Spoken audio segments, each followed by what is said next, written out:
జవహర్ నగర్ ప్రజల సమస్య పరిష్కారం కోసం తన పూర్తి సహకారం ఉంటుందన్నారు ఎంపీ ఈటెల రాజేందర్. ప్రజలంతా రాజకీయాలకు అతీతంగా ఏకతాటిపైకి రావడం అభినందనీయమన్నారు.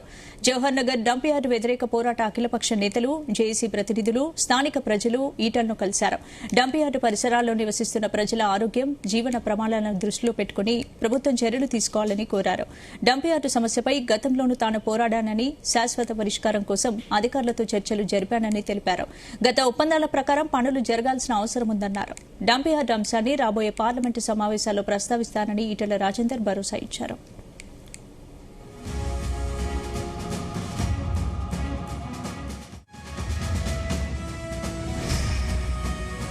ఈ డంప్ యార్డు ఒక దగ్గర ఉండడం క్షేమం కాదు. ప్రపంచంలో ఇంత టెక్నాలజీ వచ్చింది. డంప్ యార్డు పక్కకి టిఫిన్ తినే వాతావరణం ఉందని విన్నాం మేము.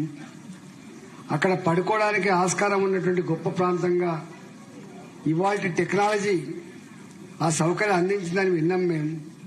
కానీ ఎందుకు మా జవహర్ నగర్ దుస్థితి ఇట్లా ఉండాలి? వాళ్ళంతా కూడా పేదరికంలో మగ్గేవాళ్ళు, లేదా ఉన్న ఊర్లను వదిలిపెట్టే ఆలోచన లేదు వాళ్ళు. జనరల్గా మనం పుట్టిన గడ్డ ఉంటుంది, ఊర్లు ఉంటాయి. ఆ ఊర్లన్నీ కూడా 30 కిలోమీటర్ల రేడియస్లో, 30 కిలోమీటర్ల పరిధిలో ఊరు వదిలిపెట్టిపోలేం కాబట్టి ఉంటాం. ఇట్లా పేదవాళ్లకు అదే ఇబ్బంది, చుట్టుపక్కల గ్రామాలకు అదే ఇబ్బంది. కాబట్టి దాని పరిణామాలు ఏందో నాకంటే ఎక్కువ మీకెరకాం. మీరు ఎట్లా అనుభవిస్తూ ఉన్నారో. ఒక్కోసారి గాలి ఇటు కొడితే ఇక్కడ దాకా కూడా వస్తుంది. డెఫినెట్ గా మొన్న ముఖ్యమంత్రి గారికి కలిసినప్పుడు మీరు కూడా ఉన్నారు.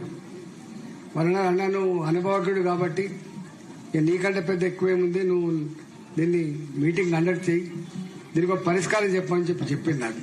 ఎవరిని తీసుకొస్తారు, ఏ కంపెనీ తీసుకొస్తారు, ఏం స్టైల్లో ఇచ్చి చూపిస్తారు మాకు. కానీ ఒక విశ్వాసం కలిగించగలిగితే దీనికి ఒక పరిష్కారం వస్తుంది తప్ప, లేకపోతే ఎవరు రానియరు. ఇది అమలు కాదని చెప్పారు.